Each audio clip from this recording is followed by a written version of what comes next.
Father in heaven, we thank you for the many blessings received and those to come. We ask for your guidance and direction as we go through these proceedings. All these things we pray in thy name. Amen. Amen. I pledge allegiance to the flag of the United States of America and to the republic for which it stands, one nation, under God, indivisible, with liberty and justice for all.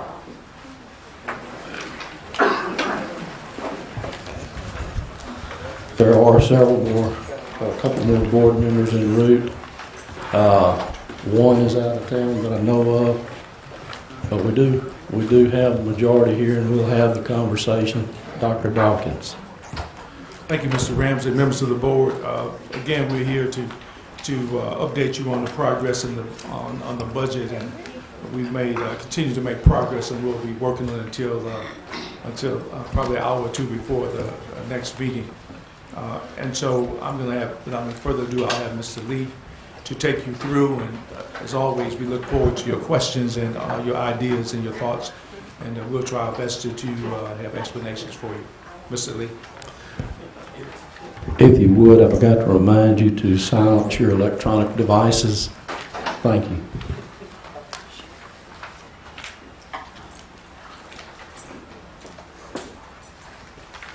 Sorry, that's what I was just doing. Thank you, Mr. President and Superintendent Dawkins. We are here for the next discussion of the budget. Without much ado, I'll go ahead and get started on it.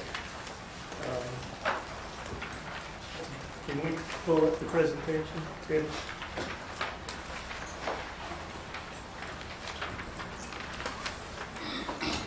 Okay.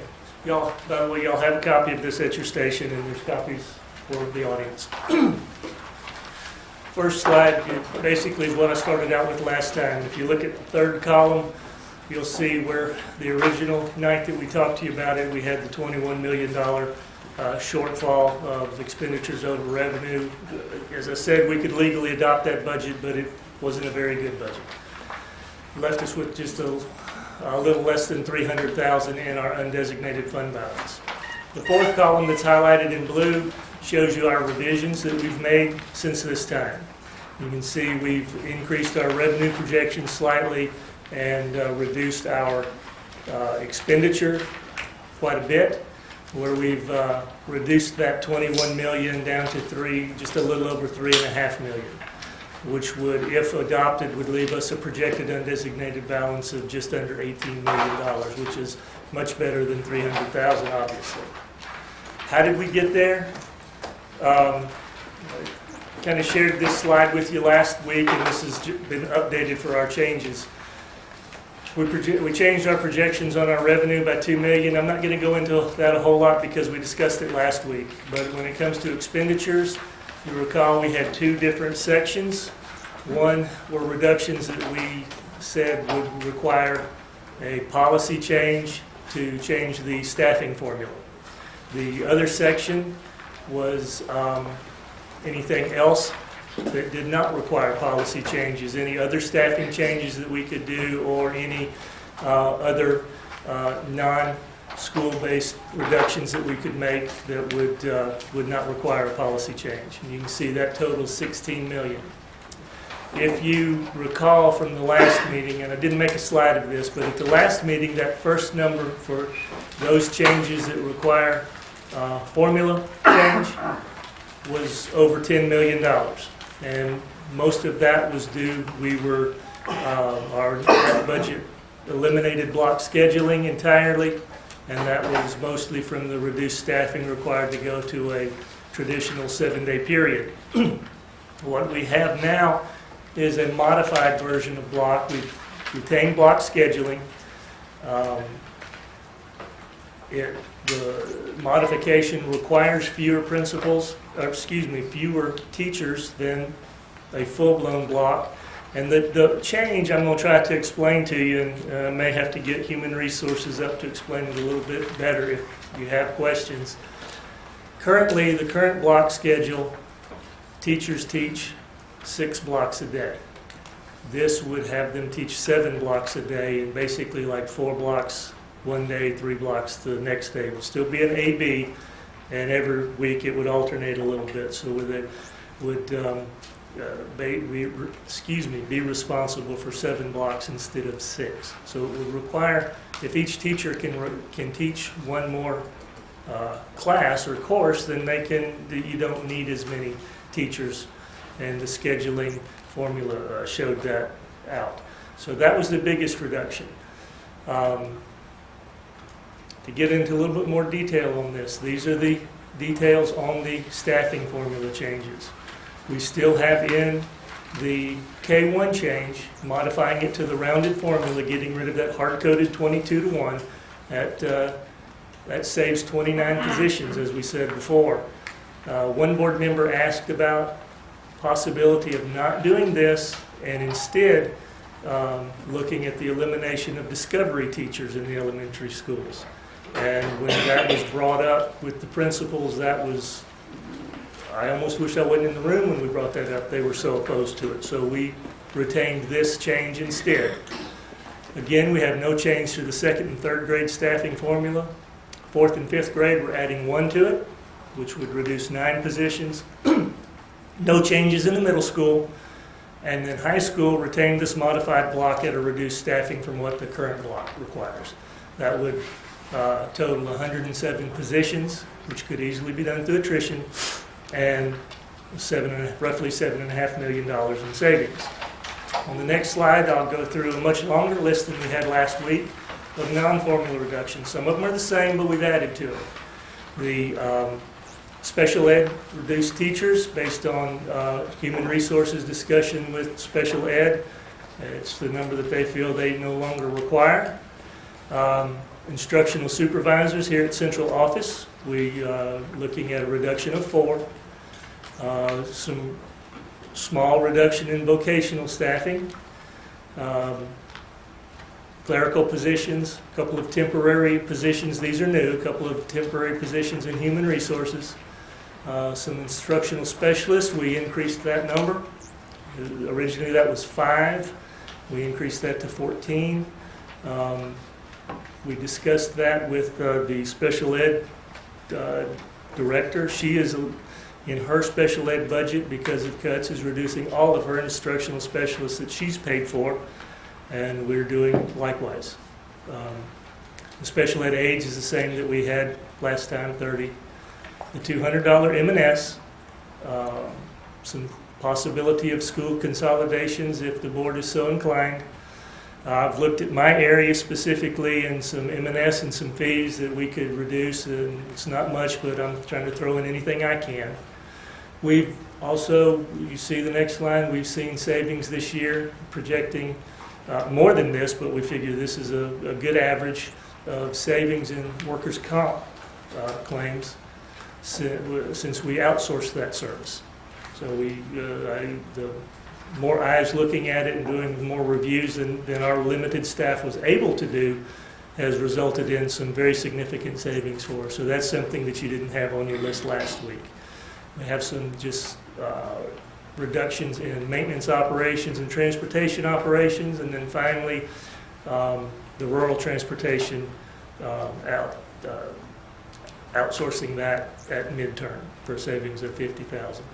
That brings that to a total of $8.7 million. The last one, when we met last week, that number was, I believe, a little over $6 million. So we've shifted savings, reductions, I should say, from the regular instructional side to this side. That's really where we stand. I'm going to go back to the first slide and leave it there so we can start discussions. But again, as I point out, we have taken that $21 million deficit, for lack of better terms, down to $3.5 million. And it took a lot of work on everybody's part. And Dr. Dawkins, Mr. Ramsey, I'll open it up to any questions at this time.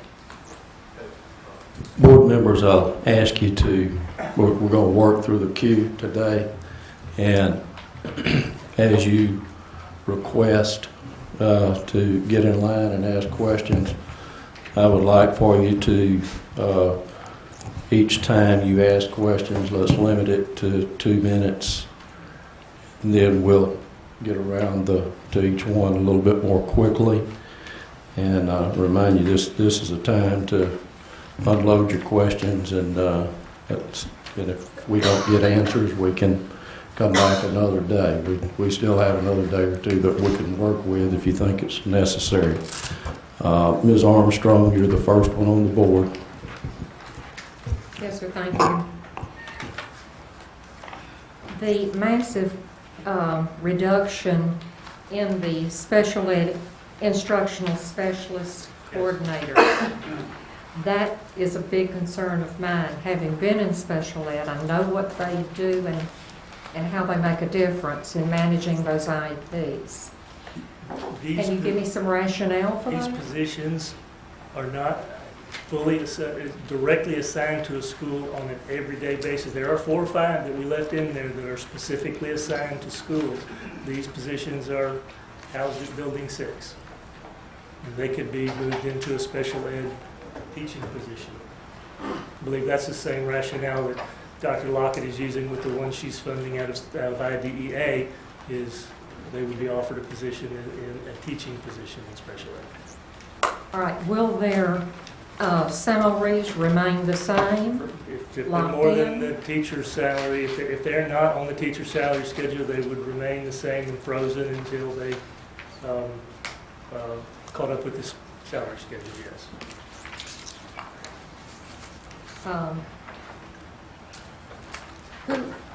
Who will be handling that load, though? How will their duties? Can Dr. Lockett speak to that, please, Dr. Dawkins? Good afternoon. Special education, our special education budget through IDEA and federal funding was significantly cut. So the original plan is that I pay for 12 out of my budget and to retain 4. So the original plan when I came to Mr. Lee and Dr. Dawkins was to remove 12 to save general fund. Well, of course, general fund is in a budget deficit, but we do need some instructional specialists to be still carried over in the general fund. The responsibilities of the instructional specialists has been very significant because they have been the ones that's responsible for the IEPs, compliance, and making sure those things go forward. As we move from the ones that I cannot afford because my budget would not allow me and I need materials, federal money for some school supplies, materials, appropriate services for special education students. That's the only reason that I had to look at a reduction through IDEA. So the 14 he's talking about, there was a split. IDEA carried 12 and Gen Fund had 14. I think the original projection was for them to eliminate 5.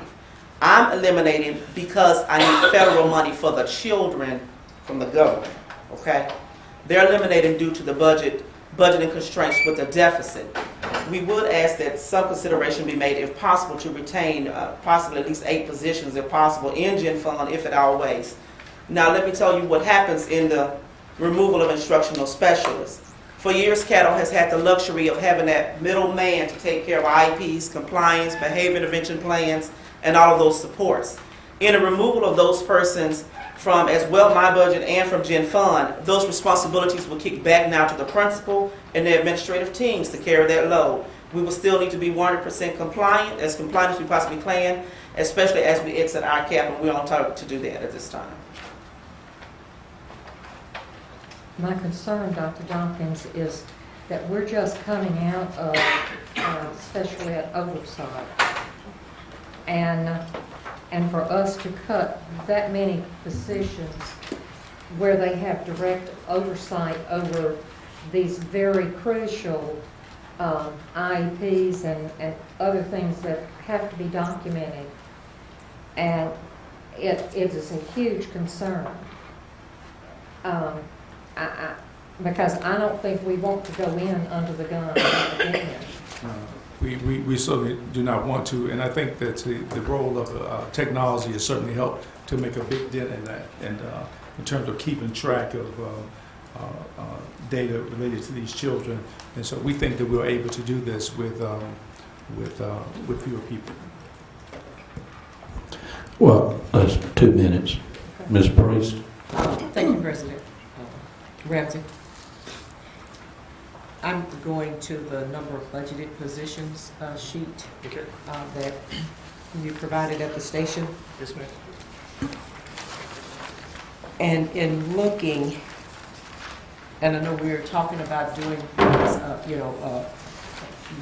using attrition, but with technology and the full implementation of technology, are we still, when I look at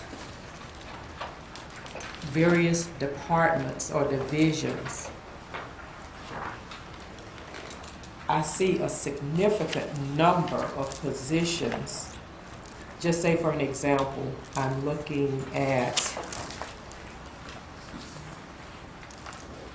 operations and maintenance, okay? So you have 1 director, you have 3 supervisors, you have 4 clerical, 116 maintenance, 1, and I understand that, those positions. But some of the positions where we're talking about, just say HR, you have 2 directors and 3 personnel administrators, but we're talking about 19 clerical positions. Now, are we, and I guess Dr. Robinson or Mr. White could possibly answer that for me. And it's in some other departments as well. But with technology, most directors do their own letters and things of that nature.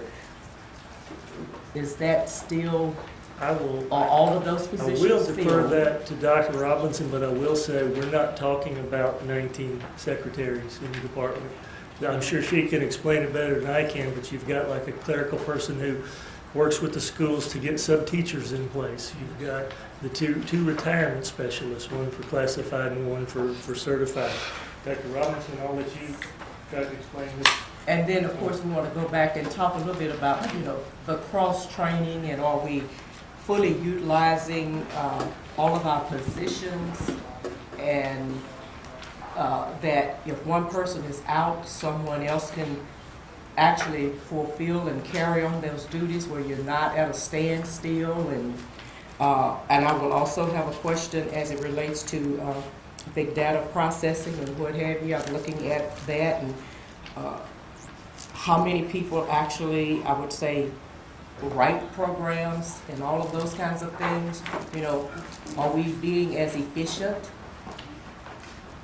Let me just address the 19 clerical people that are listed under HR. That's a broad category for a varying number of other positions. As Mr. Lee has mentioned, those persons who work as benefit specialists are listed under that category. Those persons who man the substitute system were listed under those positions. And when you say Human Resources Division, please note that the Human Resources Division is made up of a number of departments. We include attendance and census, we include homebound, special services, and that attributes to the numbers that you are looking at. As far as cross-training is concerned, with the onset of the new system that we use for payroll and HR, the cross-training has not been optional. We've had to move in that direction, and in many cases, when persons are away from their assignment, there are persons right in-house who can pick up and carry that workload. Mr. Priest, you also mentioned technology. As a matter of fact, you should know we're still looking at all of this. And some of the computer programs, we had that discussion this morning, how many of them are actually doing programming anymore and who's delivering services to the schools. And so all of that is being sorted out. As I said, all of these things will be looked at before we finalize this whole piece. And I know it was within 2 minutes, but I think we need to look more closely, because even this 3.6 million, that's not, I would like us to have a balanced budget, and I think we need to look at some of those things. I know that on here we talked about the sub teachers, and of course with that, with the cross training and what have you, you know, there are opportunities. I was reading a document that was put by the Fordham Institute, and they talk about a number of things that they've done all across America, how Americans would slim down, you know, of course, public education. But then, you know, with substitute teachers and all of that, we have personnel within our staff. They are already trained. We know things about them. They're not predators or whatever of that nature. They could possibly fill in for substitute work. So that's also a way for us to look at our budget. Ms. Bell. Okay. Dr. Can I ask a question to Dr. Robinson? Yes. Dr. Robinson, did you get the information I needed? Yes, ma'am, I did. Can I have it, please? Because I'm going to ask some questions of that. I asked Dr. Robinson today that I need to know, do you have a copy for me, or you using your own copy? I have a copy. I have my copy, and I did send it to you. I didn't get it. You didn't get it? No, ma'am. You asked first the numbers of teachers. Okay, okay, I know what you're saying. Okay, Okay. I'm going to make sure the board know what I'm asking. I asked you how many teachers did you anticipate retirement, right? Yes, ma'am, you I did. asked you how many would teachers of PL, which is teachers on, explain that to them, and then I'll ask my question to Mr. Lee. Our PLs are our temporarily certified teaching staff members. How many do you have? We have 139 PLs currently employed. 15 of those are currently on the termination list. Okay, you have 139. That's How correct. many retired teachers that you're anticipating right now as of this number? As of 5/14/2013, 3 deceased, 106 teachers, and 48 others. And others includes administrators, counselors, what have you, a total of 157. 157 together? Yes, ma'am. Okay, now including also your bus drivers and all. Can you do that for me? I do not have those numbers for Okay, you the just reason yet. I asked that board because I wanted Mr. Lee to tell me how much money are we saving with that, you know, I mean with the people. And I know I didn't, what I'm gonna do, I did not call you to ask you because I was waiting for that information, but that's my, can you say, you can't give me a number? How much we could save with those retired? I mean, all those that you're talking about, 139, you said 139 is for, only 15 you send it, I mean, okay, I want people to think that they're ones that's not certified. And you have 157, plus 15, plus I did not ask her and I should have for the other, I should ask Mr. White for that. Do you have it, Mr. White? That number? Okay. I want to know how much would that be? And I can give you some time to do that in a few minutes. And another question, I was, back to the instruction supervisor instruction supervisors, okay? And I was looking, you said it was like 26, what is Dr. Lockett? How many all used to be before we changed this? It's a total of about 26. 26, but you're keeping, you're letting 4 go somewhere else, right? It's a total of 16 in my IDEA federal fund budget. 4 I was retaining and 12 I was moving due to certain positions You're are moving paid. altogether 16 you're moving. But that was made hoping that Gen Fund would retain the 14 that they had. So you're moving how many? Just give me that number. 12. 12. Yes, ma'am. Now, and I'm piggybacking on what Ms. Priest said about cost training. All of these already know that they were the ones that was helping with IEPs and everything else. Yes, ma'am. Have we considered the fact that, and are we sending them back? Have we considered the fact of sending them to the schools with the heavy number of special ed and let them work along with the principal? You see what I'm saying? That way, you would have them working along instead of you saying the load on the principal and the council. You can put them into those schools with a heavy load of students, special ed, and let them work along. But that was actually the plan, was to ensure that those 12 that would be placed at our schools with the highest need, and they would be taken care of. But now with Gen Fund taking or proposing to move the 14, then that would basically leave the special ed instruction department with basically 4 instructional specialists to run 63 schools, and that would be very challenging. And principals and their evaluation teams would have to pick up that workload because the state mandates will still be coming. Okay, so I understand what you're saying. I'm still talking about these instruction supervisors. They are the ones that used to do everything, okay? Yes, These are the ones you saying going back into the classroom. All I'm saying, board, these 14 or 12. 12 for me, but he's proposing 14 on Gen. They're 2 different fundings, so it's Okay, a total but of that's- 26. That we will have.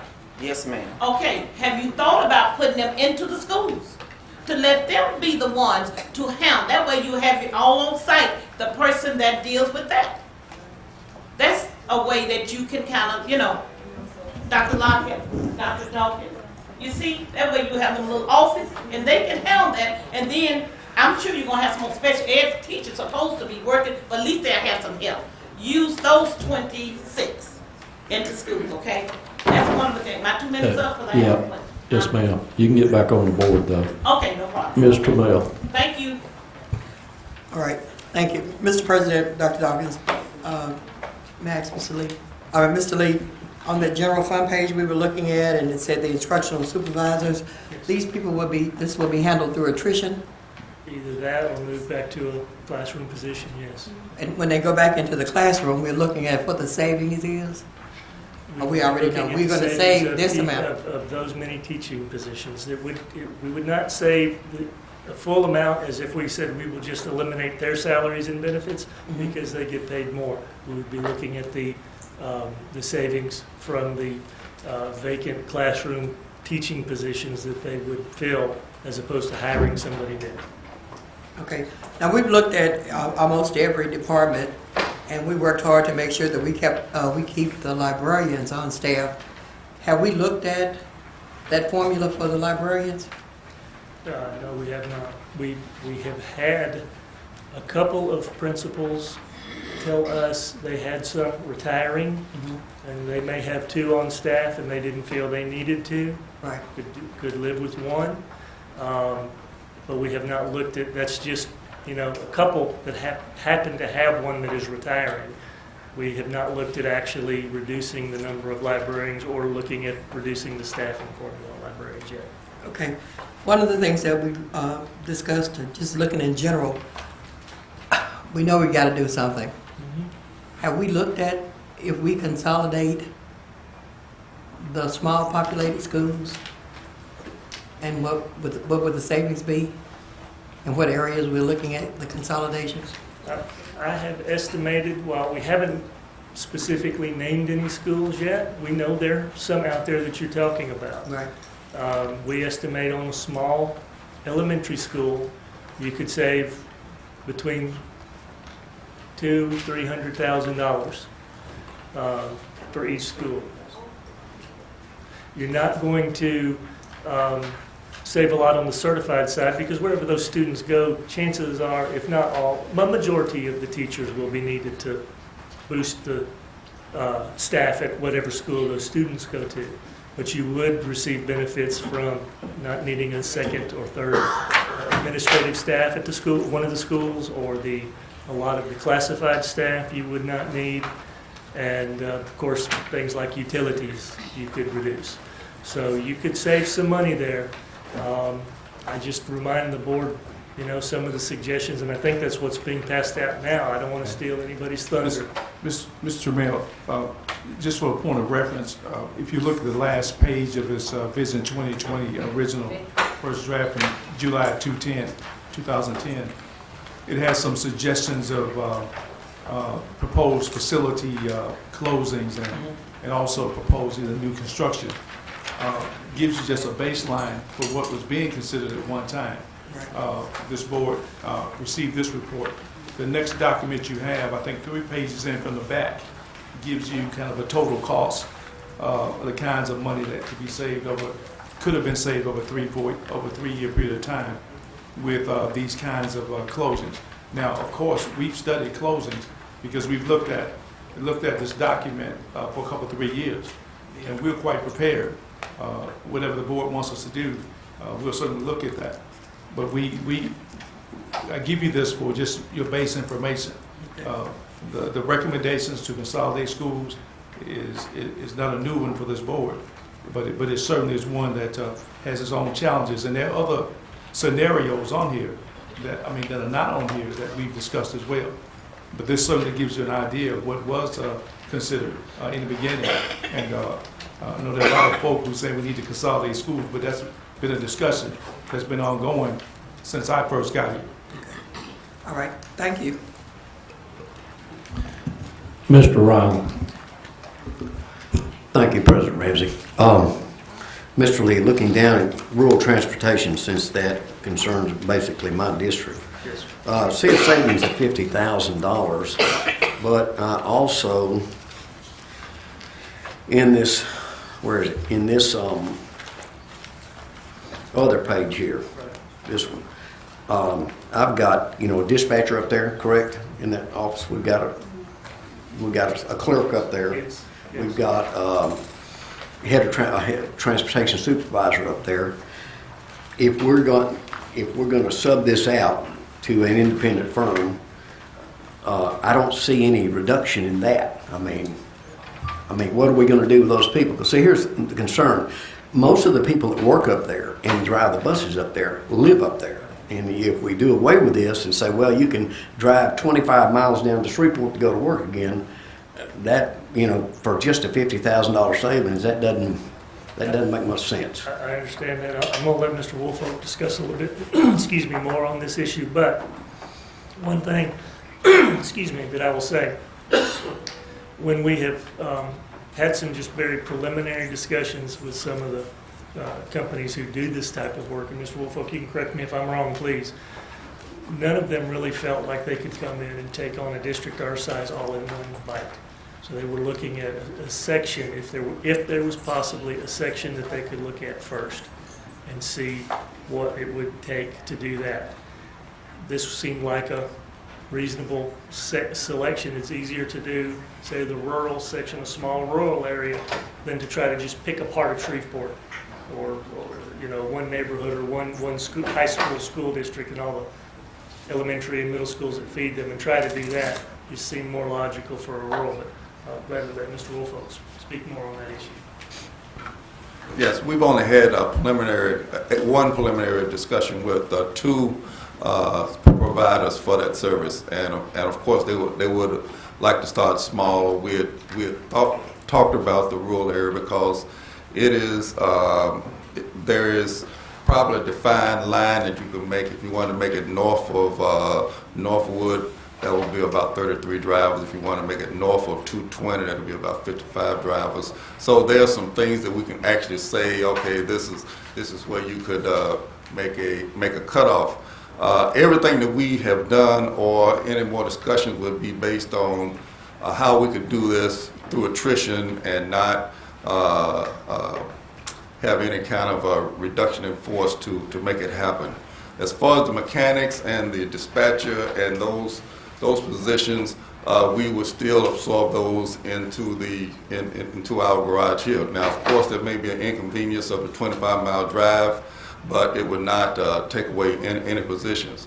Also, there's options where they may want to just say, I'll work for that company, rather than stay with us, maybe at the point where they can retire with us and stay there. So there's many options. We haven't had enough discussion to determine whether it's feasible or not. The $50,000 is a little on the low side. When we look at about $1 million, million and a quarter dollars for 33 drivers or so, 15% is about $150,000. So we said about $50,000 be on the conservative side because we are starting in a half year. This is not anything that we will start in September. If we brought it to the board and it made sense, then it would probably be something we start in January. But again, we still have a lot of discussion to look at and to make sure that it's in the best interest of the district, the students, and the employees. Okay, thank you. On this issue here, until I get some more information, I can't support it, just for word. Okay, next question. You had several meetings staff did with principals, K-8 groups, 6 to 8, high schools, and I know they were all asked for ideas to incorporate. I'm wondering where, the only thing I see in here that some of the principals I've talked about told me that they had asked about or offered was the $200 teacher M&S. And I've had another things the teachers brought up or the principals brought up, but I don't see, how much emphasis did we give to that? We did look at that. A lot of the discussion with the principals was around staffing. A lot of that, especially in the high school area, was around staffing. When it came down to it, we could give up, maybe a aide or a library aide or something like that as opposed to a teacher. You don't have the savings that you would have. Plus, staffing is based on a formula that tries to keep it as fair to every school as it possibly can.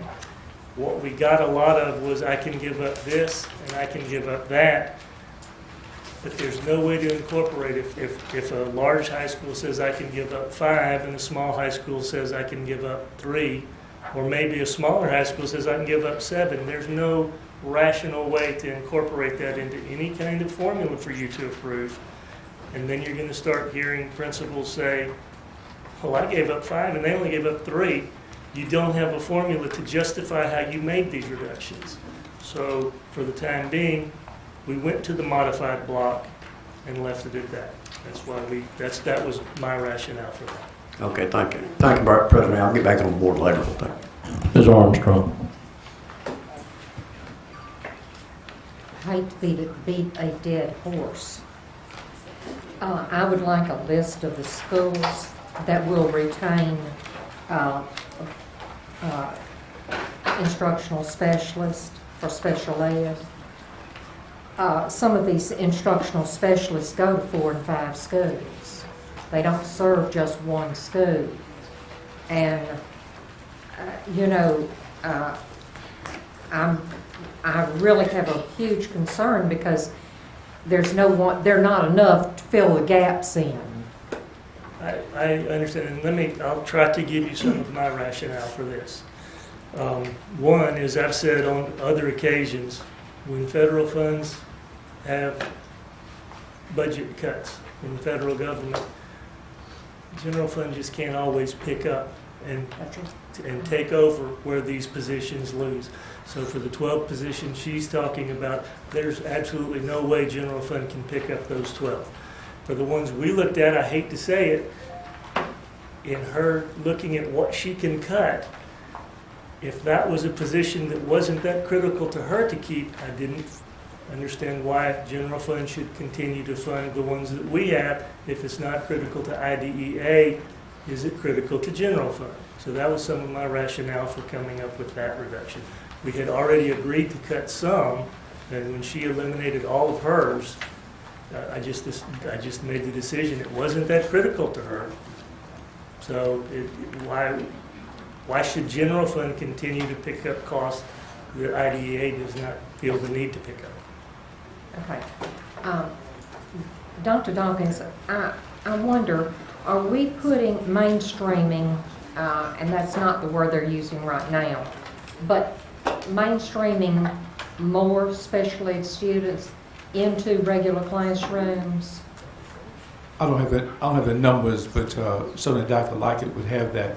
But inclusiveness is certainly something that we strive for, and certainly we're looking at all of this, and we share your concerns with how this work will be done. But we think we can get it done. But we'll give you the information. Okay, so thank you. Ms. Bell? All right. Today I asked for a count of every student in Carroll Parish, and I want to thank Ms. Collette. She sent it to me this week. And I figured out, because I wanted to know, I was concerned about Huntington when you told me about 700 students, okay? Now, I'm looking at, and this is kind of piggyback on what Mr. Terrell said. In this list, this is an up-to-date list. There's 11 schools that do have 400 to 500 students.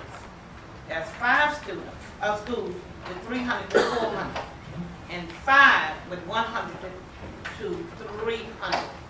Okay, and I keep looking at this thing about consolidated schools. I just really, and they are all over town.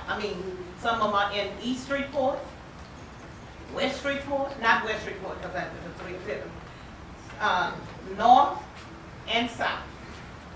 And when we consider consolidating, I just want it to be fair. And look, I see 3 in the same area. And I think that's East Shreveport, I don't know. But anyway, I'm sure we're going by the schools that with 200 and 300 and 400, if you consider that, okay? So let's make sure. Now, one thing I want to say is that when I looked at Huntington, and you gave me the number for high school, Yes, ma'am. but altogether with the middle school on the campus, because I consider all of them family, Right, you're looking at 1,058. that's correct. And I just need to say this to, and this piggyback on what Ms. Priest said. When I received my degree, I could teach 1st grade through 8th grade. There are some teachers in high school who can come back and teach 8th grade, 7th grade. Have we considered and looking at a school, okay, like you said, I'm going to lose, not look, well, when you say lose, some of them attrition and some of them going other places. When you said that Huntington will be, let me see something, with only 700 high school, you're looking at 17, right? And with middle school, you can look at, I don't know if you say anything about middle school, but to me, some of those teachers, we can look at teachers in all areas. That's whoever school, 1,000 and 2,000, can cross-teach some of those, because you can, like the 17, I wonder if those 17 can be able to teach where we need them in other schools or even at Huntington, you see? Because you do have people with degrees that can teach more than one thing. I'd like to try to address that the best I can, because I'm going on memory because it's been a while, but we Okay. talked about this a little bit when we developed the 712 scenarios. In fact, I asked that question in meetings because it was my understanding that you could teach middle school and high school. You were certified for both, considered a secondary class. However, if my memory serves me correct, and I'll let Ms. Turner tell me if I'm wrong, the middle schools and the high schools in these 712 configurations are on different bell schedules. And it would be difficult, I think, to have a teacher try to teach something on a block schedule for high school and then also be responsible for 1 or 2 periods in middle school. If for some reason we decided to go to a different schedule and middle and high were on the same type of schedule, then something like that could probably work out. But I think having the those two segments on different schedules and trying to keep those students as segregated from each other as we possibly can, it would make it hard to utilize the same teachers to teach both middle and high at those schools. But it can be done. Very Sure, with creative. changes, it could There's be a lot done. of creative people Absolutely. on the staff. Yeah. It could be done, because one out, in regards of what somebody could teach, one, and maybe that planning period, they move that planning period to another. I just feel that way we can maintain and make sure there's enough staff members on, and we can do double. You know, that's just something to think about, and I think we'd be creative enough to do something. Maybe some schools can have it. But I'm just thinking about that number, with 700 in high school right now, and then with still 1,000 students on campus, Right.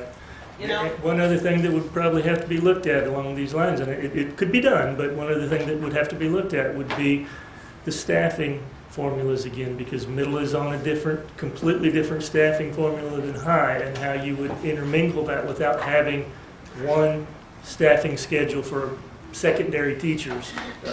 You would have to get creative again and find a way to I do know that. we need staff form, but I know them told from day one, no way, okay? Right. I can't stand that staff form. I understand. But everything changing, money changing, we hear what about, that's changing, things can change. And we just got to work with changes if we have to and create some things.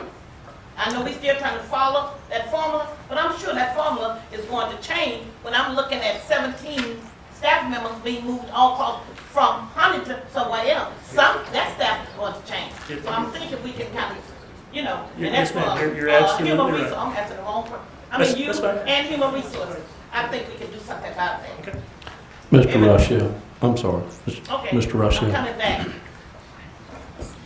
Okay, the big pink elephant, still no information here, okay? And that's dealing with the benefits and retirement. You and I talked a little bit before the board meeting, and you had some responses to why it may be difficult at this point in time, and where we think we may need to be headed with that. So I'm going to kind of let you. Okay. And I may call on Mr. Watson to help me out here in just a minute. If I start to tell you the wrong thing, Randy, you might as well come on, head up here. Basically, we're in the middle of a plan year with Blue Cross. It's difficult, if not I don't want to say impossible, but very difficult to make the major changes that we're talking about in the middle of a plan year. Now, we could look at something for the next plan year, which we'll be bringing to you in October. Unfortunately, that won't affect this budget that we're talking about. It'll affect the next budget that we're talking about, that we will be talking about this time next year. But we will have that data in place to do that. But yes, there are some savings that can be recorded if we say some of the suggestions that came up last time were maybe passing on a little bit more of the premium cost to the employees. We pay about 75% of the premium for employees and for retirees. If we passed on a little bit more of that percentage of the premium to employees, that would reduce our costs. And there's other things we could do. We could look at the benefits that we provide and reduce benefits. Both of those actions would cause us to lose our grandfather status. We have such a robust health care plan with the Affordable Care Act. We're what is considered grandfathered in. We don't have to make the changes that they're requiring and offer more benefits that the federal government is requiring other companies to add to their benefit plans because ours is so good. If we make major changes like this, we're going to lose our grandfather status. Now, there's going to come a time when we're probably going to look at that and say it's not worth keeping it anyway.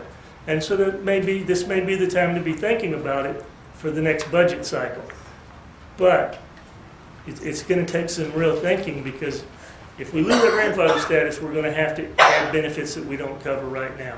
So some of these savings by passing on the premium cost or reducing benefits that we do provide is going to be offset by additional benefits that we don't cover now that we're going to have to. Penny, have I said that anywhere close to right?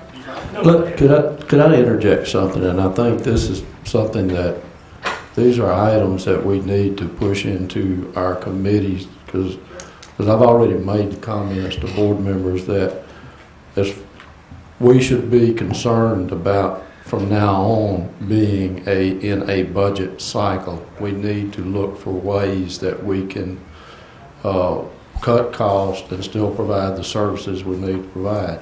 Another case in point, we need to go ahead and push this transportation issue into the committee since we can't do it anyhow until the first semester. These are some things that we can be doing, but I believe this insurance deal is one of the primary things, and retirement, that need to be put in a long-term review status until we get all the ducks in a row before we go in and shoot ourselves in the foot. That's what the committee structure is for. And we can come in and do these things a little smarter instead of trying to do them hastily, because we do need to have a budget approved this month. So keep those things in mind, but you know, and I appreciate, these are good questions y'all are asking, and we need to be keeping good notes as we go through this thing. I'm sorry, Mr. Rush. You get another question because you got interrupted. Well, actually, I wanted to hear what Mr. Watson had to say, because I think it's important that the public understand why this may or may not be addressed at this point in time. And I think it's important because it may not be reflected in this current budget, but I believe that this board understands that it's going to be reflected to some extent in the next budget, and maybe a little bit more in the next budget. The Affordable Care Act is something I certainly don't understand, and obviously it's having an impact that I wasn't aware of either. Let me just make a few general remarks. First of all, we are constantly looking at insurance. Insurance is something we bring to you formally, but it is something I look at every day of the week, constantly evaluation, constant analysis, okay? So it's not something that's a once-a-year thing. Because we were fully insured, we have a contract we renew once a year. We bring it to you for board action once a year, but our options are constantly reviewed, and I'm in that process right now. Now, there's a couple of things that we are definitely, this is going to be a turning point year with insurance for Caddo and every other employer in the nation, because the next leg of the Affordable Care Act is coming up, goes in implementation 2014, and we're going to be looking at many issues that need to be folded in, looking at the budget, looking at what the new benefits, looking at the affordability, all of it. And I'm in the process of doing that now. And what we're faced with on the Affordable Care Act, the principle behind it is everyone has coverage, everyone, and everyone has affordable coverage, meaning the premium has to be set at a certain level. For instance, we're working right now with attorneys. The lowest premium on the employee share can only be 9.5% of the adjusted gross income of your lowest paid employee. So going in right now and adjusting premiums before we get to that implementation date in 2014 is going to be contrary. We need to coordinate that. The other thing is that if we make more than a 5% change to our benefit, we lose our grandfather status. There's a whole stack of benefits that we did not have to implement. So if we go in and we save $1 on out-of-pocket expense, we're going to pick up other expenses. It's designed to keep us from doing that. But rest assured, we're looking at all our options, and we will be bringing that to the board and to the committee. But these are very complicated things, and I think that the decisions that the board makes on this next renewal are going to be fundamental changes that are going to affect us for years to come. My recommendation is allow me some more time to get all this together and work with the committee so that when we bring this to you in October, it's going to address the remainder of the budget year in 2014 and the next year. But it is being looked at.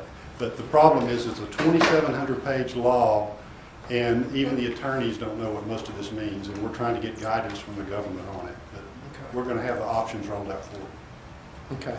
Thank you, Mr. Watson. Okay. I'm going to continue a little bit with Ms. Bell. As far as the consolidations, I guess what I don't know, the number that's here it doesn't quite add up. The consolidation number you have there is $600,000. Is that for just consolidating and maybe taking offline one school? has taken off too. So we're figuring only $300,000, okay? And I guess where it throws me off is that's a principal, assistant principal, you know, that's gone immediately.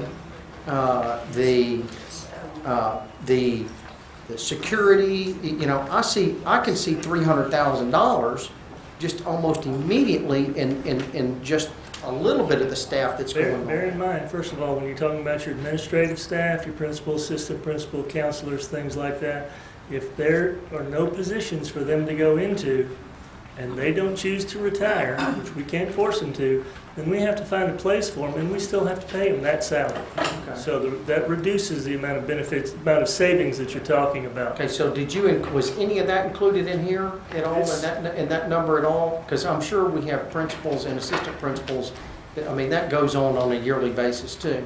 Yes, it does, but when we're talking about specific positions at specific schools, yes, it would, all of that is taken into consideration. The savings may be more than that, but quite frankly, until somebody is ready to, and I'm taking my cues from y'all, until somebody is ready to tell me specifically which schools are you talking about that you want to close. I mean, I can pick one school, the savings may be this much. I can take another, maybe elementary school, the savings may be this much. This is an average right now of what we could estimate to save if we close 2 schools, but not knowing what schools those would be, or if we may want to close 4 or 5 schools, it would obviously, those numbers would change. But until I get more specifics, this is it. Okay.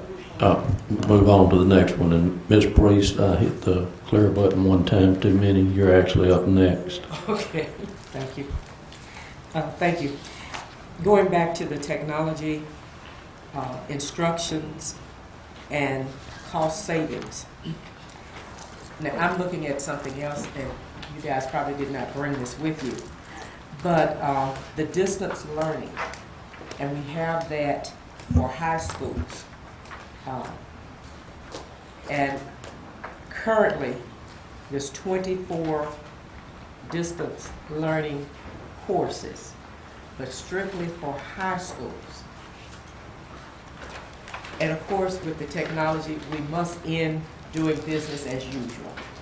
And students learn differently. They learn differently than anyone around this horseshoe, other than probably Miss Spring over there, because she's a recent graduate. Yeah. But the technology, I think that we must take full advantage of the technology. It doesn't benefit us to have all of the new bells and whistles in our buildings and in our classrooms, and we're not fully implemented. And I think a district this size, just having 24 courses, distance learning, in the high schools, this can save us more money by offering more courses to students. You don't have to have a teacher per se in front of them, standing there doing it. They can do it all across the parish, outside of the parish, and other things of that nature. But then the other thing too is that why not expand that down to the middle school and even the elementary school level? There's nothing that precludes us from doing that, because children do learn, and they learn with technology. And it's a way for us to actually do some further savings. And I think with just, Ms. Turner, you might want to address that, our status currently on distance learning. But certainly, I think we have a ways to go. You should also know that in addition to that we're getting ready for this park assessment that's going to bring more technology to our district as well, which is another whole level of how students learn and how they engage. And so that's on schedule and part of this budget too. But talk about where we are and what we're trying to accomplish. Well, we have tried a couple of distance learning courses with our schools. It's the schedule that seems to get in the way between 2 high schools. If they're a little bit different in terms of the class and when it has the same offering, that's when they can't connect the way that they were. For example, Northwood and Byrd were able to do distance learning until their changes changed slightly, and it could be as little as 15 minutes or a half hour. You can't have them work it out together. So that caused a little bit of a problem. But we're continuing, and that was one of the discussion points that our high schools talked about, is how could they do more of the distance learning and the sharing of resources. So we're continuing to revisit that as we put together our master schedules. And I think that's going to be very important because it is a way to save money, but you still are educating the students, and it's on their level. You know, it's a way that they actually learn better. Thank you. The other is, I think we talked a little bit about the staffing formula there. One of the things I think we do need to look at our staffing formula, and we can still make changes to the staffing formula, but protect the core courses. You know, you can still protect the core courses, but look at the staffing formula. Okay. Ms. Trammell.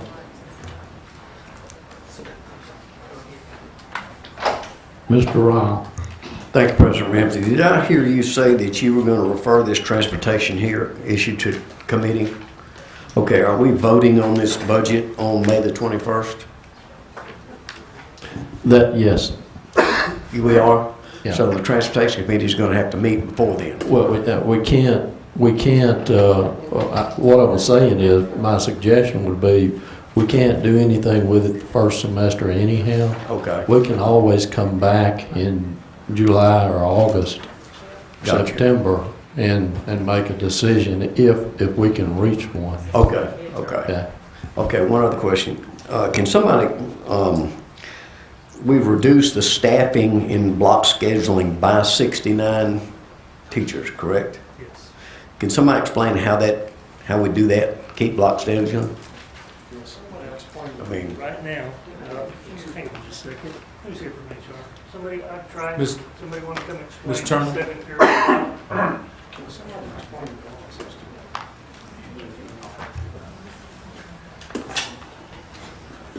Do my best. Currently, on the block schedule, you have an A day and a B day, each with 4 classes on each day. Currently, the teachers have a planning period on each of those 2 days. So you have an 8-period day that they're factored into. What we did was, instead of saying that those teachers are going to be teaching 6 classes over those 8, they would be teaching 7 classes over those 8. And by picking up that other class, that's where the savings comes in. okay. Do they get one planning period every other day now? Correct, for an hour and a half. They're gonna love that. Okay. That's all I had. Thank you.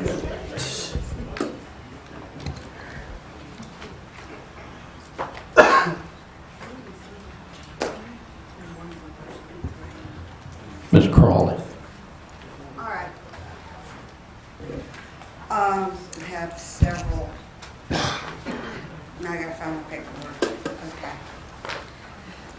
First, when you're starting all these committee meetings and all this, could we print, I know it's not exactly on the budget, but it is. Could we print out a monthly schedule of the day and time of every budget meeting so every board member would have that? I like a little organization. If you're asking me, I think we can, but since we're just starting, I think the chairman should be allowed a little flexibility in scheduling these meetings as they gather data so they can run those meetings. So, again, we're almost, a month into deploying this type of governance. So it's going to take some time to get there. So, yeah. Now, this is my recommendation, is that, I want them to have flexibility because, I'm the one that's fussing more about when I can come to meetings and can't. But if there was a calendar that the board could go to that was sent to us and it was updated every time a chairman puts a meeting, if it showed up on that calendar, I would always know when it is. I understand that, and I like them, surely you're not gonna schedule a meeting the day before or something like that. Surely it's gonna be a week in advance. No, well, It may not whatever. always be necessary, like if we need I'm another, requesting this. if we need, for example, another budget meeting, it would be Monday. Yeah, okay, well, that would be right about a week. So, there are situations where it would be difficult to deploy a schedule that far in advance. I think they need to make an attempt. And the budget meeting, I mean, the world doesn't come to an end if we don't vote on this budget Tuesday. With a lot of, I mean, I understand, but I mean, I think you don't get in trouble until like September. I don't want to get in any trouble. I don't want to push trouble. But when you don't know what you're voting for and then you find out afterwards in a public manner, it becomes in the newspaper that we voted for this and we go, oh, we didn't know. I have zero appreciation for that. I'm not accusing you of anything. I'm just saying it happens all the time. And I'm moving on. Question. Okay. Also, when we were talking about insurance, what I was thinking, my first thoughts were that it's people, one, you need to be vested in the insurance so long before you retire. I've been saying that we should do that for many years. And I know there's been some roadblocks, but 5, 10 years, Bossier does it or did do it, and I don't know, but and I don't know what the new law is going to say, but good grief, if you can retire and you just came this year and you retire and you get that insurance for you and your spouse and everybody for the rest of your life, that doesn't seem quite. And that has been discussed.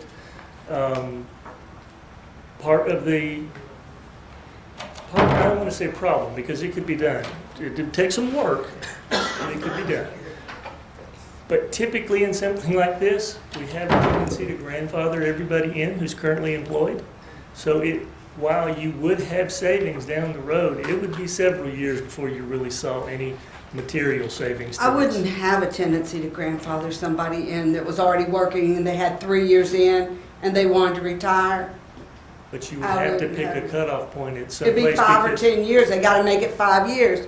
If they retire before then, that's just, if you're on your 4th year and you're going to retire, that's kind of do 1 more year. I mean, that's how I feel about that. You just make it and you made it or you didn't. Now, we wouldn't go back and people who had retired 5 years ago and they didn't have a 5 year. My example would be if you've got somebody that's got 29 years in and you're going to say, sorry, you can't retire at 30, you've got to work till 34 years to maintain benefits. They've already worked this long under the understanding that they were going to get this. I'm not proposing either way. It's the board's decision. I understand. But I'm just trying to give you the pros and cons to both sides of it. Well, yeah, but then that was an extreme for insurance. We're talking insurance, you said retirement. Okay, the other thing is that employees, like my husband is on our insurance. Can there be some change there? Not that I want to get, knock him off, but they pay a higher premium because they didn't do the service here to Caddo. They already pay a higher. I believe the premium is set to where it's higher for somebody who has beneficiaries than a single person. I believe, is that correct, Randy? Explain. Well, if you have an employee-only coverage, we pay 80%. Caddo pays 80%. Okay. If you have one dependent, we pay 75%, and if you have 2 or more, we pay 70%. So to say it backwards, if you're an employee, the employee share is 20% for employee only, 25% for one dependent, whether it's a spouse or child, and 70% for 2 or more. So they pay 30%. So they pay 30%. The law will not allow us to differentiate who those dependents are. Well, because some of them do have access to other insurance. Other spouses, Yes. they could go, it's just not as good as Caddo's. That's exactly right. Ours is our most popular plan for active employees. The HMO plan is a $250 deductible There is no plan in the state of Louisiana that benefits that rich. And of course, the lower the out-of-pocket, the higher the expenses, the higher premium. And I think there are We employers. do pick up a lot of dependents. But the problem is that the eligibility rules are set by the state, the Office of Group Benefits, because we get MFP funding, we're required to follow those eligibility rules. So we have very little wiggle room on who's eligible. Where we can change, or could have changed before the Affordable Care Act, is the percentage. That's what I'm that getting at. I'm people not pay. trying to kick them off. So, but the problem is let's just say you want to make a family, instead of paying 30%, pay 40%. Well, those could be families, you can't say that if they're With Caddo children or non-Caddo children, or their Caddo spouse works here or not. So you're going to hit everybody with so let's just say my wife and I both worked here, we're both under my plan as That's family. 80%. Yeah, no. No. We would pay 70%, just like any other family. It doesn't matter if your dependents work here or not. You pay 20% for employee only, 25% for employee and one dependent, 30% for employee and two or more dependents. It It doesn't kind of matter. penalizes them. But if they're both employees. No, they're covered as a dependent on the other person's plan. If they're both employees, they can both have separate. That's what I would do. But if you have children, you can't double coverage. No, right, children. No, I'm really talking about, don't other employers say, well, let me think. There are other private sector employers, some of them say if you have access to another employer plan, We don't cover. that spouse won't allow you to be covered. That's it, that's what I'm But getting the at. state won't let us do that. Because you get the other That's right. insurance. That's right. There are many, but Yeah, that's what yes, it there are a is. lot of things. Only 1 out of 4 private sector employers cover retirees. I mean, Mm-hmm. state government employees, our challenge is we have richer benefits, low premiums to employees, and we cover retirees. And that's a challenge for all of us. All right. Okay, and then my other question is, how will we, by Tuesday, vote on $600,000 to save by combining schools if we don't know what schools those are? That's a good question. No, that's like a really good question. And that's why we're waiting on direction on. We would probably, if I don't want to save something and put words in Mr. Ramsey's mouth, but I would imagine that would be something that would need to go to long-range planning Committee. committee to So it determine could- which schools we're talking about. And how we- That's exactly right. That's just another example. It would have to be a committee and then a work session of the board. It would have to be a long, drawn-out thing, but yet we vote to approve a budget. I mean, okay. You back those items out of the budget, and Back then those out you until approve we're them at ready. whatever point in time you Close. approve.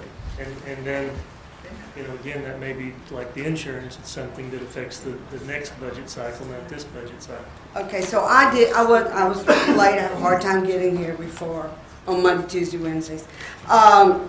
So what is our proposed budget right this minute?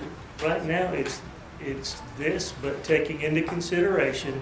the This com- right here? Yes, but taking into consideration the comments that y'all have made, like, again, assuming that I'm given direction to table the rural transportation for now, and table the school consolidations for now, then it would be this budget adjusted for those amounts. Yeah, then we get back up to, what is this? I mean, are we back up to taking, what is our balance, our fund balance? It would If you be- take those two out. If you take those two items out, that's 650, so you'd still be at 17 million two. Minus in the negative? No, or- no, your debt, your estimated ending fund balance, instead of being 17 million eight, would be 17 million two. Our deficit spending would go from 3.6 to about 4.2. But out of our ending balance for the year, our fund balance of 21.5, is that what you're saying? We're gonna spend 17 million? That's of the it? beginning number, 21.5. The ending number, if you look at that very bottom number here on the screen, 17? Yeah, I'm that would looking at it. change from a positive 17.8 million to about 17.2 million.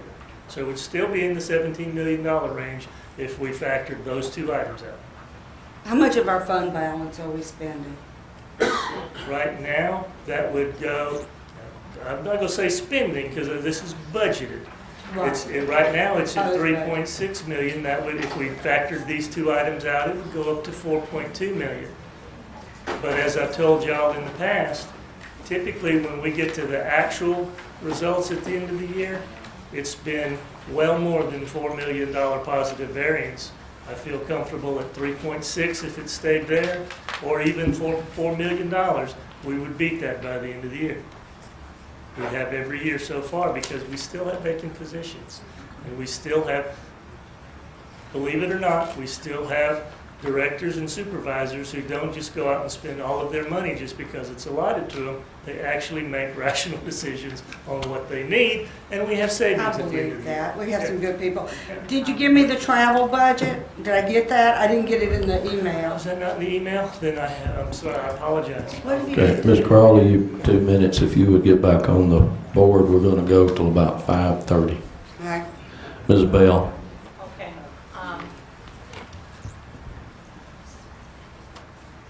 Okay, okay, I need to say this to Mr. Crowley, to explain about a committee meeting. Don't take my 2 minutes from this. When we did our committee meeting, I was the chair, I always let my committee members say what Yeah, I will take your 2 minutes. Okay, then we'll. Ask your question, Anyway, I'm please. just telling you, we need committees, okay? I mean, we need to let them be flexible, okay? He taking my minutes, but he, you know, you go Question. 5 minutes, okay, we through. Reduction in substitute teachers. Yes, ma'am. What did you do to reduce 500,000? Well, currently, From a million. we have between $4 and $4.5 million that we budget every year for substitute teachers. If we're going to reduce 100 and however many positions, then obviously we're not going to need as many subs because there's not as many classrooms for them to go into. So we felt we could reduce the amount of our cost in substitute teachers as well. Okay, you're going to have fewer classrooms? Okay. If y'all approve this budget, even with the adjustments we're talking about, we'll have fewer classrooms. So there'll be fewer subs needed if somebody's absent. So we felt like we could justify reducing the substitute teacher budget because of this. Remember when I called you Friday, I know you're still working on that idea that I gave you? Yes. Okay. Mr. Ramsey, in doing that, with the idea I came up last week about creating subs on contract, like it'd be a contract or whatever, can we put that, okay, you wanted to add some things to the long-range plan, your committee. Is it possible they would do an ad hoc committee from hers to talk about substitute teachers? Because I do have some information from they're doing in different other places. And is it possible, or do you, because I know there's a lot on your plate with that, is it possible to do an ad hoc committee? Why don't you and I talk about that? Okay. And we maybe just need to bring in some of our staff folks to help us before we do You know what I'm that. saying? Okay. All right, and one more, I have a question. Okay, we were talking about the consolidations of schools, and I know we're going to pull that. It's just that, we need to consider, consider the fact, you said 2 schools, but we don't know what 2 schools, but I hope whatever the staff decide, that these schools are close in their own area, and there's a school within that can house this number. Because I'm looking at 3 schools under, 1 300, 1 200, and 1 which is at 600 or 700. And if you look at one like we did J.S. Clark and Booker T, like we did Oak Park, that there's a school within that area that can house, and we redo and do all that. I hope we consider that, where you can put 6,000 or 7,000 students. You know, when you consider that in the inner city, you know, I hope we consider that too, because there's some other schools in other areas. I'd say we'd have to, Ms. Bell, because we certainly don't, I mean, personally, I don't want to have to go move T buildings into something There you just for go, that's it. consolidation Okay, purposes. so So within that. we'd want to look at all Yeah. the logistics. All right. Ms. Green? I guess I'll be very brief. I was going to ask some questions on transportation. You guys have covered that.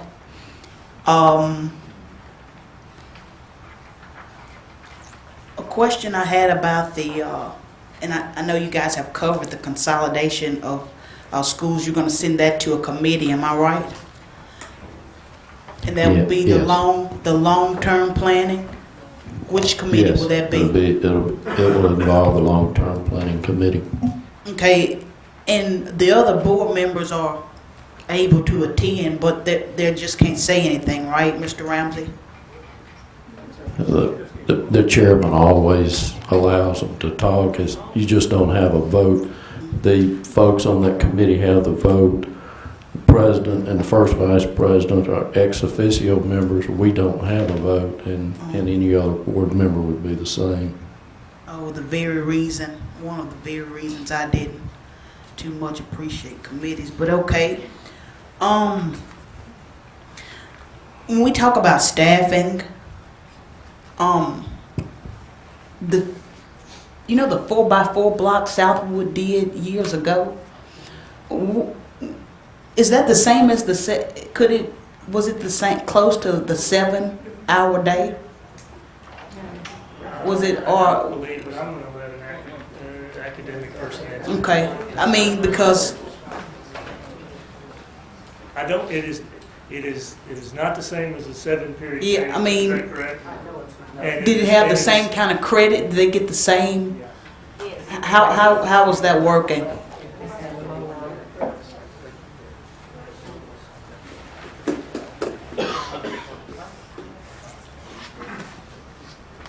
You were talking about the 4x4. The 4x4 that now the one that Southwood did years ago versus the one they're doing now. Well, it did not generate as many credits as the one that we're doing now. Okay. Okay. Now, Mr. Lee, how much money? Again? I got it. Okay. Thank you. I appreciate it. Mr. Rochelle? Thank you, Mr. President. You know what I would really like is our total budget, the newest updated, where I know it's like 26 pages or whatever it is, that it shows all of our budget. Okay, instead of right now we're showing what adjustments we're doing to the budget here, and from total numbers, is to have it the way we've got it in the past, showing last year's, this year's, and I can't remember if it had the difference on there or not, so that we have just the full budget that has all of the budgets in there, not just the general fund, but where the others are. Okay, all right, got that out of the way. Going back to the staffing or number of budgeted positions, and looking at the quick briefing that we got today on general fund budget staffing formula changes, we're looking at 107, the decrease. So there's 107 just to staffing formula changes of the 144 there. Is that correct? Yes. Okay, so we're basically we're figuring whatever's that 37. We're because of Reduced enrollments at various schools.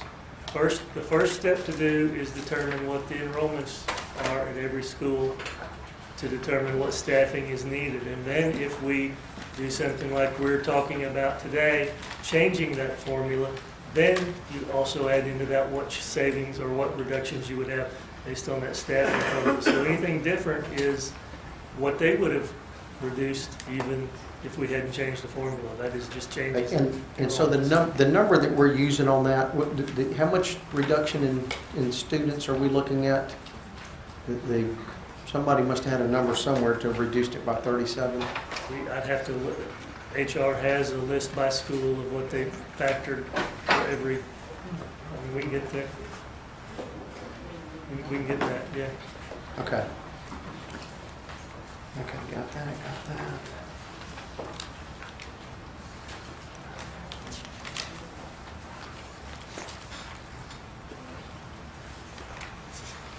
Okay, and I'm going to tell you, I still need to get a little bit better understanding is still muddy water. Special ed instructional special coordinators, okay?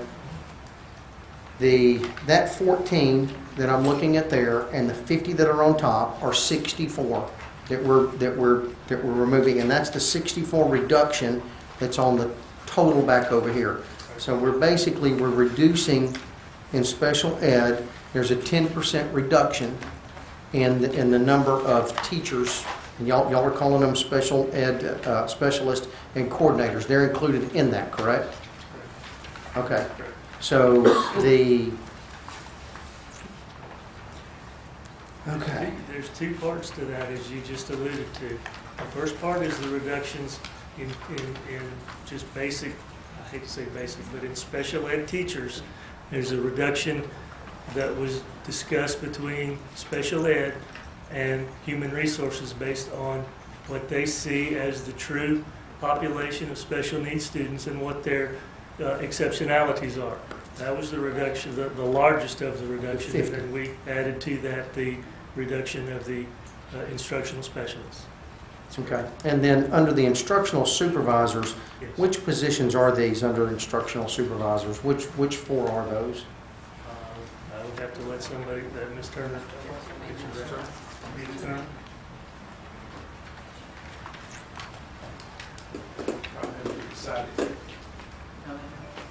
We're currently working on those particular positions and seeing and looking for additional funding sources to help support that. So I don't have it specified. We're trying to figure out those adjustments. But it will end up being a reduction of 4. But we're going to do some combining in terms of responsibilities in order to come up with that number. Okay. And only got to go twice. Somebody here got to go 3 times. She got on the board, On the board, fine. Mr. Mel. Thank you, Mr. President.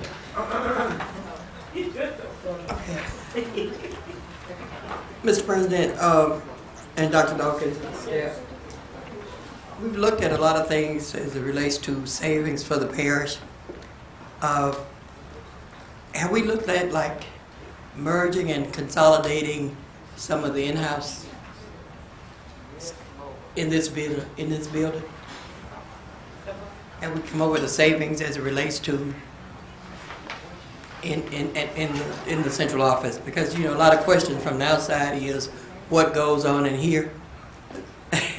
And I mean, if we're going to look at outside, we need to look inside too to make sure we've done, you know, the same. So good faith sometimes work. I think it's a good question, Mr. Mayor, and Ms. Priest kind of bordered on that with the cross-training a little bit. And so we're constantly trying to find ways to be more efficient with the operation. And so there are people doing more, adding more to their plate, and sometimes it crosses departmental lines, and sometimes it happens in other ways as well. So we're constantly looking at that too. Okay. When you say we cross the division lines, if we see that a job can be connected, can we go on to start thinking ahead in the future of connecting these jobs so that one person can do them instead of 3? Yeah, we can certainly do that, and we're finding sometimes in the efficiency and looking at the efficiency of positions, there are some people who are doing that right now, actually. Okay. All right. I'll just write that one and ask you. Thank you. Mr. Ryle. Thank you, President Ramsey. Mr. Lee, how many vacant positions do we have now that are in the existing budget? I mean, that aren't filled? On the certified side, I believe that number is 85, David? This was as of a few weeks ago, but I believe it was around 85 on the certified side. How many? 85. 85 positions that are in the budget, but they're not filled. Okay, in our new budget, the projected budget for this, how many positions are budgeted but currently not filled? Honestly, can't answer that yet because of the reductions that we're looking at, but I cannot imagine a year we will not have special ed vacancies. We just can't hire enough special ed teachers. They just don't bring them out of college anymore, and we can't attract them here, but nobody else can either. Okay, We'll so, always have some vacancies in the special ed area. so we've got 85 certified, right, about 85 certified positions that are not filled now, at an average salary of what? And benefits. Average teacher, we're budgeting this year, salary and benefits, $70,000. How much is that? And here's the thing, what I'm wondering is these are budgeted, but we're not spending the money on it. Where does that money That's the go? variance that I was telling you about, where we have, like for this year, we're projecting $3.5 million Okay, overspending, savings from vacant positions and savings from people just not spending all of their allotments. That's how we beat that negative, and up until the last couple of years have always turned out positive, even though we budgeted a negative amount. We have, even going back to my predecessor, we've never, I can't tell you the last time we budgeted a positive amount.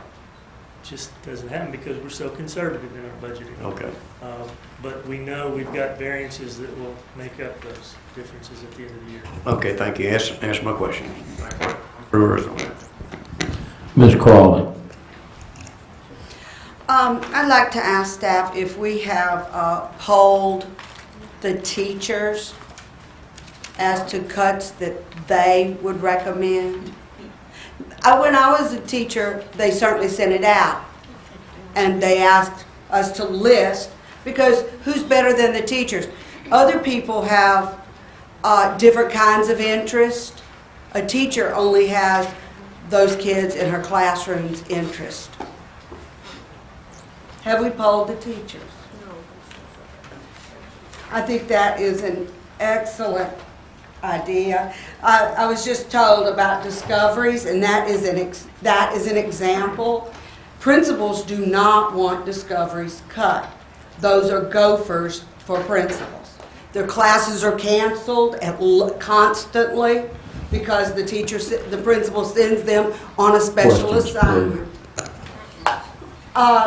Teachers will want them cut. What else? Board members, as directed by the superintendent, all of our principals met with teachers prior to bringing forth their recommendations for cuts and expenditures. They met before, and they were asked to go back and to meet with their faculty and staffs after the fact. So the information that the principals presented to us also represented the input from their faculty and staffs. I would like actual, what is your position, and it go into the teacher's box, and then the teacher, I wouldn't want it to travel through someone else. I'd want it to go directly. I mean, that's how it was with us, because I remember what I asked, and the principal was my answer was, cut a school aide and cut the discoveries teacher. Now, that didn't mean give them walking papers. That meant put them in another position, in a classroom or something. And that's exactly what ended up happening. But, of course, the principal wasn't for it. And I understand. Everybody's got their role and their job, and that's what they see. How can I best do my job? But what our main thing is giving instruction to children. So if you ask anybody else, or if it goes through anybody else, it's not a true what's in the best interest of the children. My other thing is, so I don't know, can I ask, could you do that, Dr. Dawkins, or do we need to have some big drawn-out thing to actually do that? I think Dr. Robinson described what we've done. Yes, sir.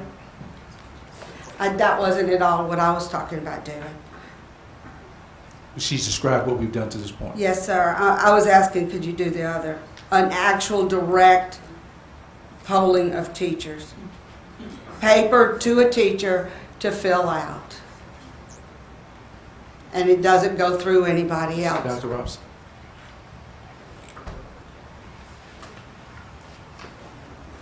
I could certainly make that happen. I just ask that you keep in mind that this budget needs to be addressed very quickly, in that principals are waiting to staff, and the summer is upon us, but I can make the survey happen pretty quickly. Well, I would appreciate that. You go high on my list, but I don't know about anybody else. Also, the other thing is, when we're talking about these distance learning, and I know this isn't your expertise, does distance learning affect end of course testing? Or is that over? Is end of course testing over? Or do we still have to do that, don't we? Yeah, we still do that. Does it affect if you take it through distance learning? Have we done any parallels to see if scores go down rather than in a classroom?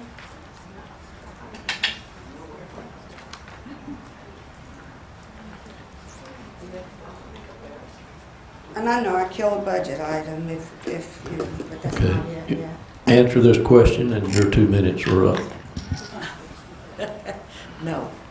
We, no what? Just No, we haven't done No, any no. specific studies of the distance learning, and we're talking about two different things. We're not talking about the E2020 platform and end of course testing, or distance learning where we pair schools That's what I'm talking and look at results. Those distance learning classes that we've had in place for 100 years through the virtual school, there's been no significant difference at all between the kids' performance on the testing, or it just seems to work. Well, that was my question. Thank you. Ms. Armstrong.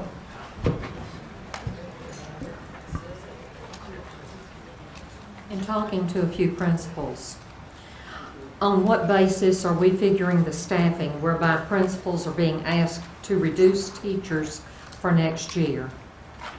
You're talking high school? No, sir. Which grade level? Elementary? For kindergarten and first grade, the changes we are suggesting are it would stay 22 to 1 exactly as it is right now. It's 22 to 1 right now. We would simply take off the hard-coded factor and round it just like every other grade level does. The only other one we are looking at is 4th and 5th grade, going from 24 to 26. 25 to 26? 25 to 26. And that's the foundation for these principals being told they're going to have to cut positions, do you think? I would say yes, with one caveat. We're only talking about 9 positions in all the 4th and 5th grade levels, so not all of them are going to have to cut anything. You're talking, that only affected 9 positions. It was enough to include in the budget because that's a good number, but still it wasn't a big number. So I don't know how difficult that is. And I know of 2 schools, and between the 2 schools, they've been asked to cut 7 positions. And Now, that's that what, could have to do with enrollment, because if their enrollment went down, just like Ms. Bell's discussion about Huntington, their that's enrollment went projected down. enrollment for next year. Ma'am. Yes, ma'am. It's Okay, based on the latest counts that we have. Okay, thank you. Yes, ma'am. Okay. The next thing I have to say is touchy. But I think this is a perfect example of what Make we sure are it's a facing. question now. Here it is. When the board closes down a department,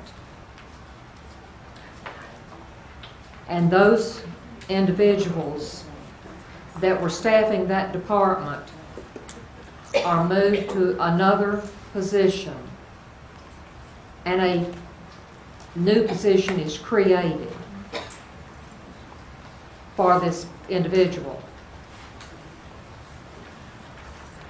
I think that we are not handling our business well. If the board closes down a department and there are no openings, we mean for those individuals to be terminated. But not another job created for them. What was the use of closing the department? They had a job. They Okay, were in a your job. 2 minutes are up. So I'm wanting to know, if we're going to continue that, how can we save money? Okay, that's mine. Without being too specific. Ms. Bell? I will never go for that, okay? My question is this. At the bottom, you said classified employees hiring freeze. Yes, ma'am. No more hiring, right? For classified. Until, okay, for instance, I'm back on the, until we fill every position. Okay, for instance, and I'm just using Huntington. There are 17 teachers. Let's just say 5 of them retiring, the rest of them won't. That means, I guess I need to talk to human resources. Can I talk to human resources? Ms. Lansdale, I've given you 2 minutes worth of walk-around time. Are you done yet? I'm just standing here. It's distracting.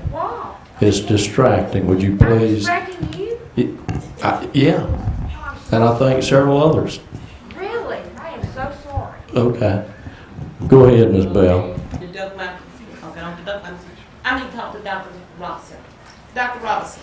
Yes, ma'am. You are hiring freeze on classified. Explain to the audience what classified means. Classified are those persons who work under Mr. White's office as they are support personnel. Okay, okay, now. Now, you're classified. That means if there's, I'm looking at the supervisor of special ed, there's 30. Okay, that's certified, Ms. Bell. Special ed aides. Okay, I'm aides. looking at 30. Errors, that's classified. Special ed aide, that's classified. That means the principals cannot hire anybody until, let's say 20 of those, 10 are retiring, 20 left. Yes, That ma'am. means we will make sure those 20 be placed somewhere in the other areas of special ed or whatever, aid or whatever, right? Yes, ma'am, we do our best. You do okay, you say you do your best. If you can't, and then you still have 10 left, what you go, that's what I'm saying. I just want to make sure that we do not mistake, and special media will not mistake. When we talk about 30, we could be talking about some retirees, we understand. Yes, ma'am, But most we of may this not is want- taken care of by separations or attrition from the district. But we will place people that's still working, but they may be moved somewhere else and all this. That is That's correct, what- Ms. Bell. Okay, I just want to make sure. And we talk about classified, talking about aides, bus drivers, maintenance and all. We are not talking about the teachers or nothing like that, right? Two different divisions. Okay, I just want to make sure this is in bold letters. I just want to make sure we get the right. Is that right? That's what. Thank you. Mr. Pearson. Do I get 15 minutes? I think you do. I just got one little shorty.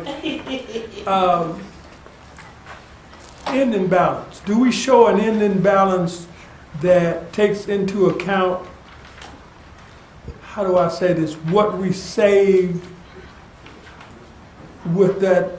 For instance, I think it's, what you got, 3.8 million, could be 42, could be 4.2. And let's say, and with the balance we have now, with what our budget now, next year, will there be a figure that we can see that says, well, you know, this is the ending balance that includes hopefully that 4.2 that we thought we were going to lose. Yes, Ted. And this, in fact, balances last year's budget.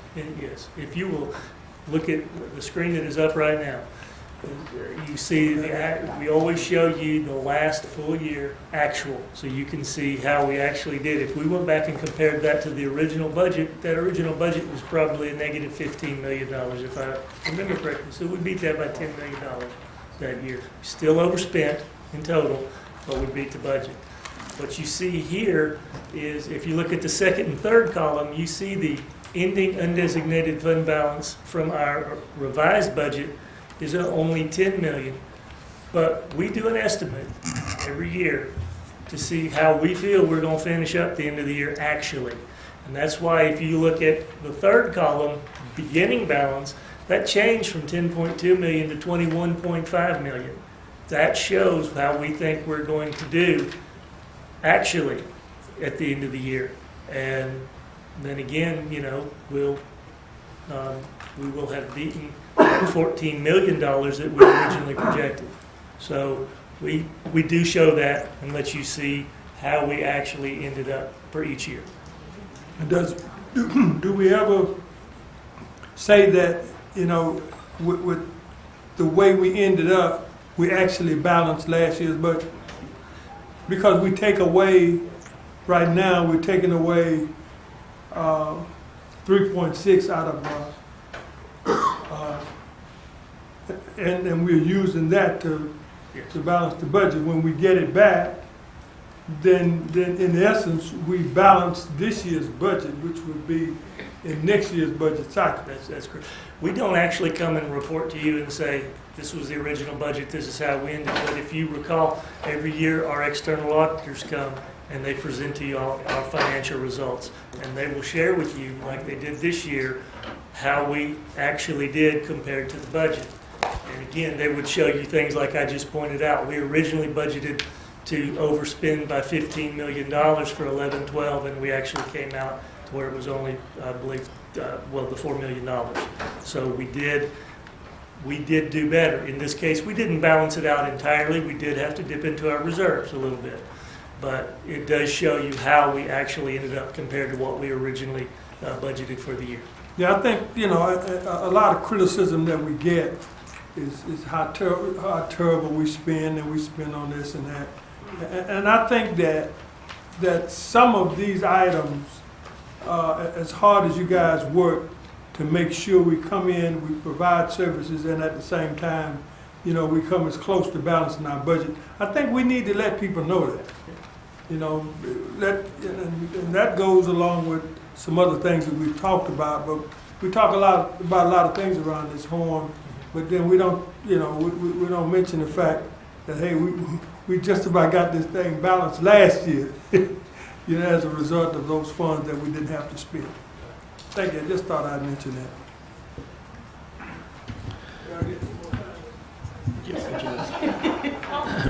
Ms. Priest, I apologize for. Thank you, President Ramsey. Mr. Lee or Dr. Dawkins, I know we're dealing with separation and attrition and all of that. Have we as a district looked at other districts across the country and done a comparison as it relates to being able to right-size the district? Have we done that?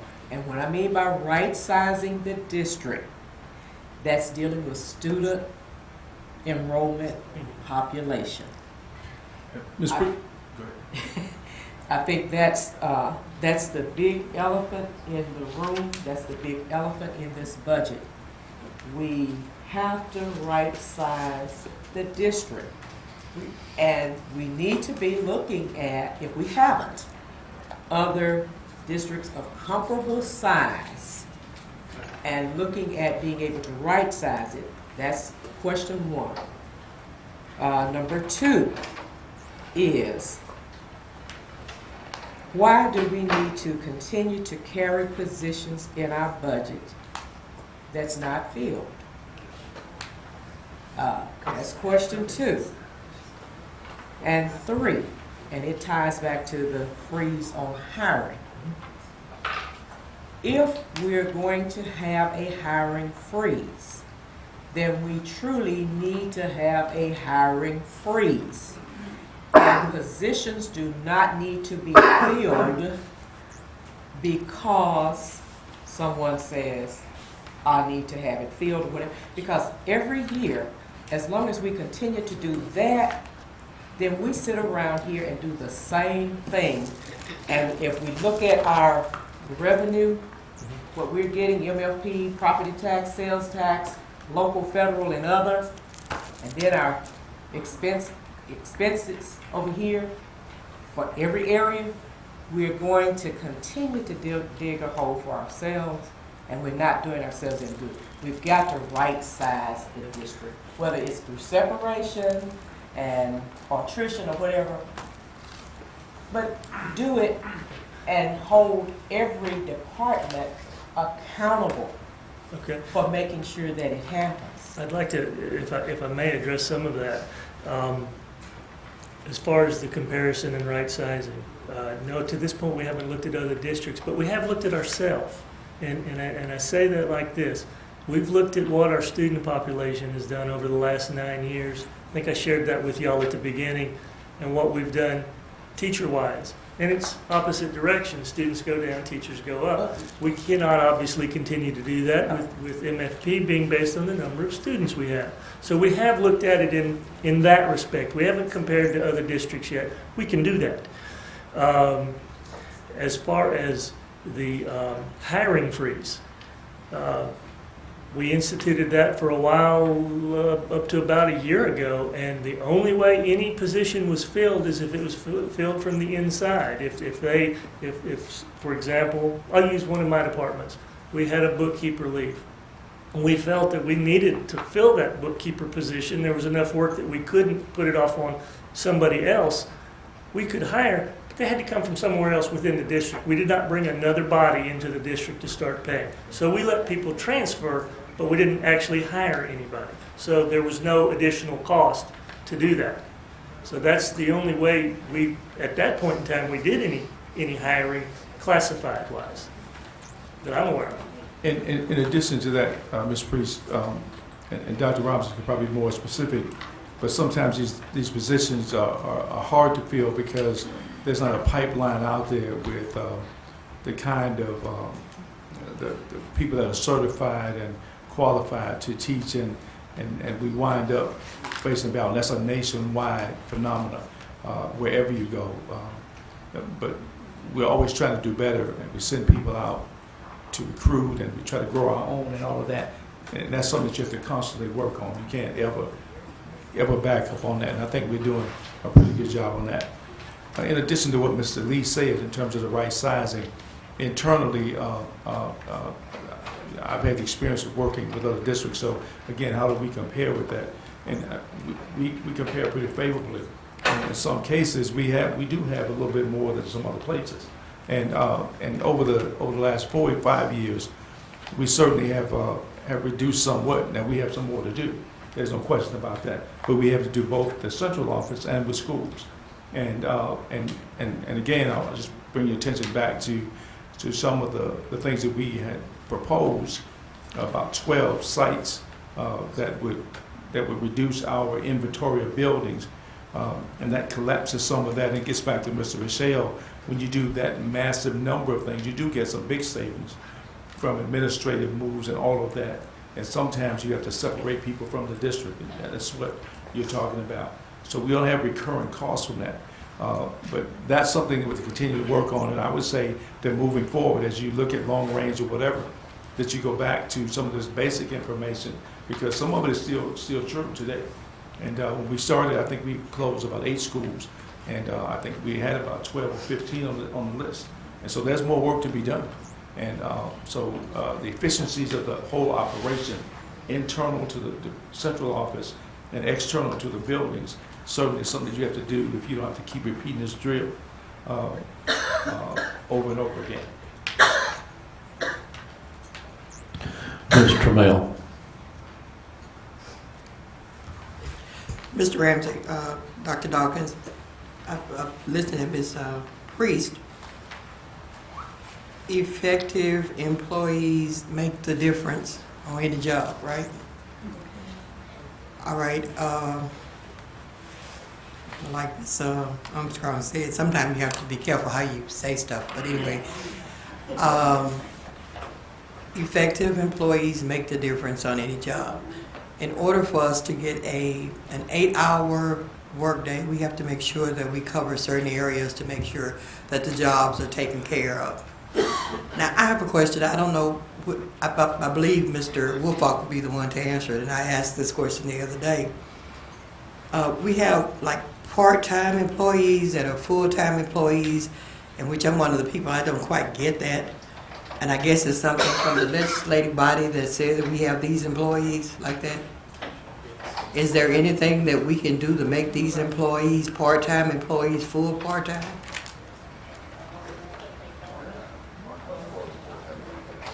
You talking about with respect to benefits? Yeah. It's a tough one. We've looked at that many times in the past. Okay. You get into issues where most companies, you have to not work 20 hours, but more than 20 hours a week to be considered full-time and receive benefits. You've got bus drivers work 4 hours a day. That's the state stipulated hours for them, what they're classified as. In any other company, a 4-hour-a-day person, that's 20 hours. That's not over 20 hours. They would not receive benefits. However, we have to give them benefits. Right. Same thing with like cafeteria workers who work 4 hours a day. They receive benefits because they're in a state-sponsored retirement system. Okay. All bus drivers pay into LSE. I believe so do the cafeteria workers. I may be wrong on the cafeteria workers, but they do pay into one of the retirement plans. Therefore, that's how they receive benefits as well. The retirement, the insurance benefits. It's a tough call. And again, when we get into the Affordable Care Act, we may not have a choice anyway. Right. Okay, so it wouldn't really matter if we looked at that. I will say this, as we're looking at all of our insurance issues, we will look at that as well. And we'll come back to the committee and then to the board with what can and cannot be done. Okay. I think. Yeah, That's what I was asking. The bus drivers is a state mandate, but if you're working 4 hours in most places in the world, you get part-time benefits or no benefits in most places in the world. Now that does not happen. It's state law here, which is an interesting kind of a concept. But there are a lot of places that don't. I think that's part of what you have to research when you go through this. Right. Okay. All right. Now this brings me over to Mr. Rao, and this will help me with this. Okay. Now Caddo is cushioning all of this for part-time employees. If we look at outsourcing or whatever we're going to do with up north, it would be an ill-thinking person to want to work with a company not going to give them the same benefits. So how are we going to make sure that these people find enough employees? Because if I was in Caddo, I'd follow the gravy train down here. I wouldn't want to work up there. I would probably agree with you on that from a personal standpoint, but that is something And we correct me if I'm wrong, Mr. Woolfolk, but I believe that is something that we would require the company who may be, or companies who may be interested in doing this first, to explain to us just exactly how they are going to find staffing. In this case, you're talking about 30 to 35 bus drivers. May or may not be that hard. I don't know. Now, when you get to, if we ever expanded that and thought about doing that for the whole district sometime, I honestly don't. Okay, just for the record, you know, I'm not so pleased with outsourcing, seeing some of the outcome and what we get, but just something to think about, okay? The main reason to look at outsourcing at all is how can we say, we've talked a lot in all of our meetings about healthcare and retirement as being just almost out of control expenditures for this district and any other district. Okay. The best way financially, I'm just talking numbers here, I don't want anybody to misunderstand that. The best way financially to take a look at that is through outsourcing, because they're not going to pay into one of these retirement systems for the people they hire like we have to. Therefore, they can save money. They can probably get more cost effective in the number of employees they use, and that saves us money. Plus, we don't have to have them on our rolls for insurance anymore, so that saves us additional funding. Again, I'm talking purely from a numbers standpoint, not from an employee base. Okay, thank you, sir. One thing that I'd just like to say is that we would be derelict in our duty if we didn't give you the options that you could have. So we're not saying it's a good option, bad option, but you need to know the options that are available, and then we will give you a comprehensive presentation on it and research, and then you can decide if that's in the best interest of the district. That's what we plan to do. All right, Ms. Crawley will be the last speaker or questionnaire, and then I'll close it out. Extraordinary. No. Mr. Lee, apparently our audience still has not heard how we handle the funds for the 683 students who will be going to Magnolia. Can you explain that, how it's in the budget, how it's accounted for? Well, for the purposes of our discussion, what we did was reduced our MFB revenue for the proposed amount of students that Magnolia would receive. In actuality, what's probably going to happen is they will send us the MFB money, which we will in turn pass on to Magnolia. But we have taken it in consideration. You will not see yet an expense for Magnolia. We have got it reflected in a reduced MFP amount. Right, we act like we didn't receive the money, though we will, but we can't budget it because it's not ours to spend. All right, good for that. All right, the other thing is, can HR be compacted? Can that staff, can that area be reduced? And of course, not by the person who's going to do that great poll for me. I'm kidding. I'm just being silly here.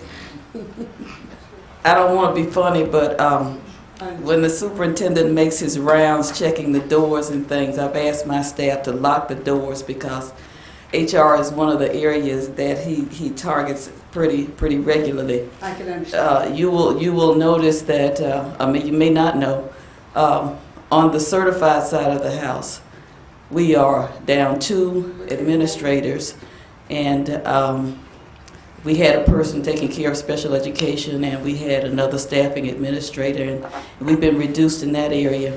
You will also note that since September of last year, we have not had a director of certified personnel. That's right. That's right. Those duties and responsibilities have been divided among the 2 staffing administrators sitting in the back who are in meeting this afternoon and myself. On Mr. White's side of the house, he's gone from 3 administrators to 1.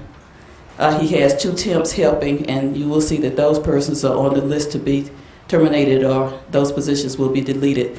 So we are compact already, and whatever else it is that we can do to support this effort, then we might. Okay. We might. Well, the only suggestion I have is don't go to conferences. You don't know how many, I'm not talking about you, I'm not talking about HR necessarily. We get who's going to conferences. And they call me, I got left off the conference thing because some other supervisor type's going. You got to get me. I go, look, I say don't go to conferences. So HR goes to Vidalia. I know. I'm not talking about HR. I'm not talking about HR. Okay. I'm not talking about HR. The other thing is can we monitor how much accountability do the department heads have when they're watching overtime pay? Are they monitoring that? I know SunGuard racked up a lot, trying to learn and get SunGuard under control. Did we have issues with a lot of overtime?